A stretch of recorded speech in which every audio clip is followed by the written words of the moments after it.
Go back to Netflix itself, and we're going to talk about the Sandman. I watched this, and the Sandman it's an adaptation of the seminal comic book, or sorry, graphic novel, to give it his grown-up word, by Neil Gaiman. It's about by Neil Gaiman about Sandman, otherwise known as Dream of the Endless, who is the Lord of Dreams. So the idea is that there is this realm called the Dreaming, which is where all humans go when they fall asleep, and he is in charge of it. And this is quite a faithful adaptation with some things that have been updated because the book was written in the 80s, in 1980, and there were some things that, the world's different now, so they've updated the things that but the whole idea is that it starts off with this group of people led by Charles Dance, and he calls himself the Magus, the Grand Magus, and what they're trying to do is that they are trying to capture death, and they have this sort of like almost occultic ritual where they're trying to capture death. His reason is because he lost his son in I think it was the First World War when this thing started. He lost his son in the First World War, and he wants to capture death because if they capture death, then he can make death give his son back. And so they do this whole thing, and they run their whole thing, and there's the whole extremely I give you a feather from an angel and blood from a virgin goat and all that kind of stuff. Then they do all this thing in this circle, and this humanoid looking creature just appears in the middle of the circle, and they think they've captured death, but they haven't actually captured death. What they've captured is they've captured Dream, who is, and in this whole thing you have there's 7 creatures called the Endless. There's Dream, there's Death, there's Desire. They all start with D. There's Despair. There's, I can't remember what the other 3 are, but they've captured Dream instead.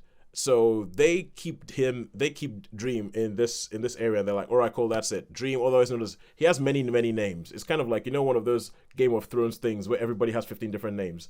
He he is called Kaikul. He is called Morpheus. He is called Dream of the Endless. He is called I always said Morpheus anyway. But so they have him there, and they keep him there. And the idea is that he's there for something like 100 years. And it's all about, so the first bit that kicks off is what happens when the Lord of Dreams goes. How does that affect the rest of humankind? So you have some people who fall asleep and never wake up. They don't die, they just never wake up. You have some people who can't go to sleep, and it's all the stuff that goes and all the havoc that's wrecked on the world.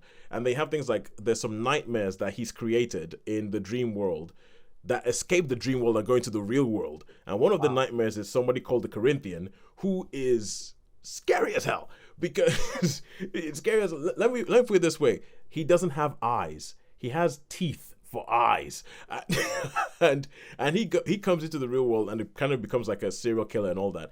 And this is a show that I think will.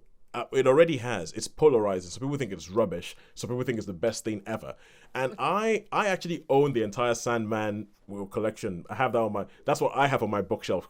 Not Regency romances, Sharon. I have the Sandman on my bookshelf, and I've read. I won't point out myself there, but that's all my biographies, and I've got about 6 about the Duke of Wellington, who's my my collection. My Duke of Wellington collection. So that's what I have on my bookshelf. So I've read all of these, and even when I read it, because everybody raved about this comic and said how brilliant it was, and I read it, and I did not think it was as brilliant as everybody was saying it was. I thought it was good, but I didn't think it was as brilliant. I didn't think it was like, an undeniable classic. I was reading it going, some people will not like this, and the thing about it is, because when you have something that's set in dreams, and you know how you have dreams, right? You know how dreams can be like all sorts of random stuff that goes left, right, and center and all. I feel like Neil Gaiman almost took that, and he took the Sandman books are kind of like unbridled creativity. They're just unbridled creativity that doesn't always necessarily have a. Hang on a second, I'll just put Sean on mute. It's like the unbridled creativity that doesn't necessarily always have a point. It's just kind of like, it's a dream world. I'm going to be creative because I can be creative, and it goes all over the shop and all. And the first bit of the novels, of the graphic novels, is about Dream getting free, and him trying to reclaim his realm and him trying to reclaim all these. So it's very episodic. It's like, I have lost my helm, I must go find my helm. One episode about him finding his helm. I have lost my ruby, I must get my ruby. One episode about him finding his ruby. I have lost my sand, I must get my sand. An episode about him going and finding his sand. And so and you have all these people who come into like Jenna Coleman shows up for one episode, and each comes into this one episode because it is their own particular episode, and it's episodic. So there isn't really this thing sort of joining it together, which you have in the comic as well, because you have it where there isn't something that's really joining the first things together. The second half of the series is a lot more propulsive because that's one story that carries all the way through, and you have all these other people who show up. John Cameron Mitchell shows up, Stephen Fry shows up, Lenny Henry shows up at one point, even though you won't recognize him, and it's so I liked it, but even as I liked it, I was watching it going, you know what, not everybody's gonna like this. this is not for everybody. Sean, we'll put you on mute if you want to unmute yourself. So yeah, and I was like kind of like, no, not everybody's going to like this. This is